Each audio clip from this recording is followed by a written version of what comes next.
Mesdames et messieurs, bonjour. Je suis sur ma terrasse. C'est un moment de liberté, de joie. C'est vrai, en plein. Respirer l'air. Malheureusement, je ne peux pas dire ça parce que non seulement il y a des voitures vives, j'allais dire vivement les voitures électriques, hein, vivement électriques. Mais non seulement parce que, bien sûr, à cause des gaz des voitures, hein, c'est épouvantable sur cette route. C'est épouvantable. Hein. Les voitures qui passent, c'est samedi, il est 10h moins 20.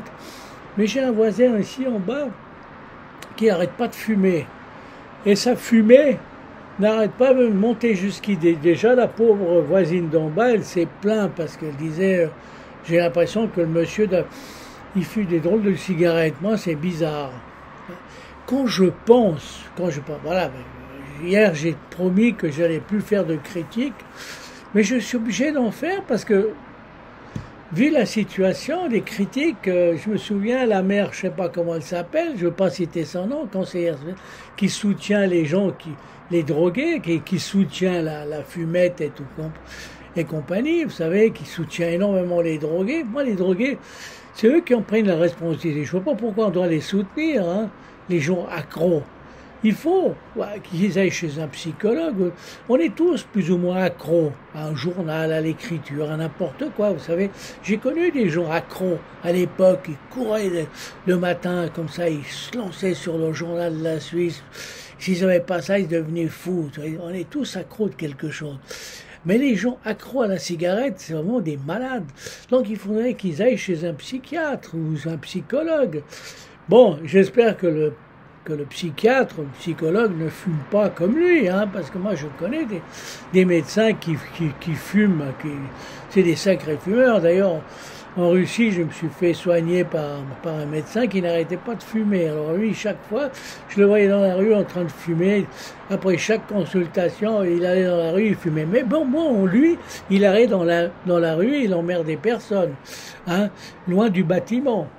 Tandis que mon voisin, il n'arrête pas de fumer, alors s'abrutit, hein, excusez-moi du terme, ouais, je le connais pas, mais moi, non seulement ça me rend malade, parce que ma femme ne supporte pas, surtout qu'on était à un moment donné, on a vécu à Gelendzhik, en Russie, dans le sud de la Russie, au bord de la mer Noire, puis on a quitté cet endroit parce que il y avait un mec qui fumait sans arrêt.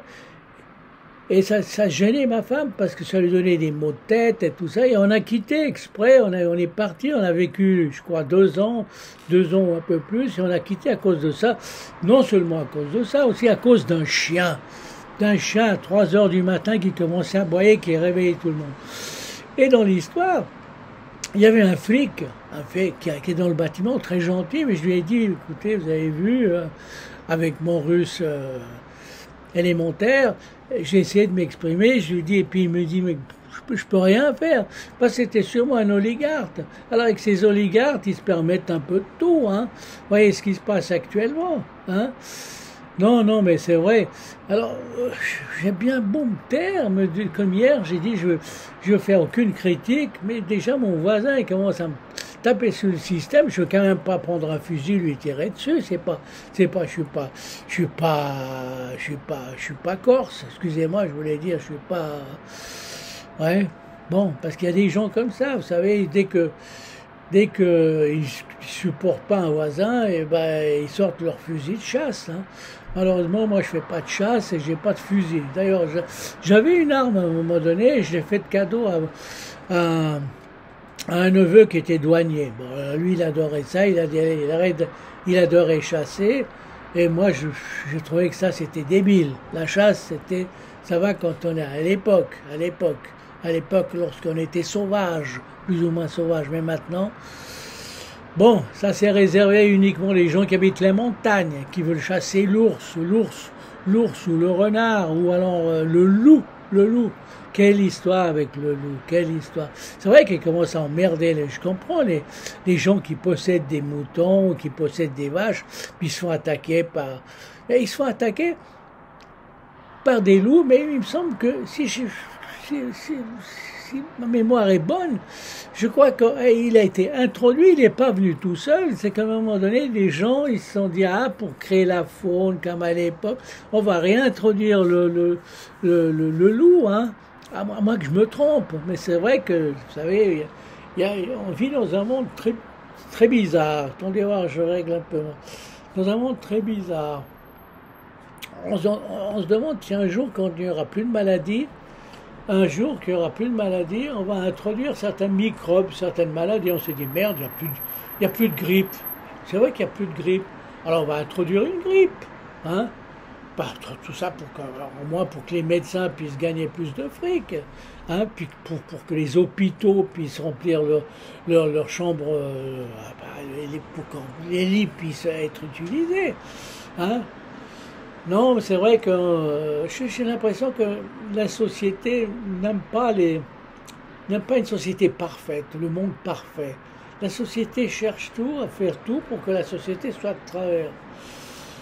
Bon, c'était une réaction suite à une décision de hier soir. C'est vrai qu'on a bien beau prendre des décisions dans la vie, mais vu les circonstances, on est obligé de changer de fusil d'épaule, même si on possède aucun fusil. Hein.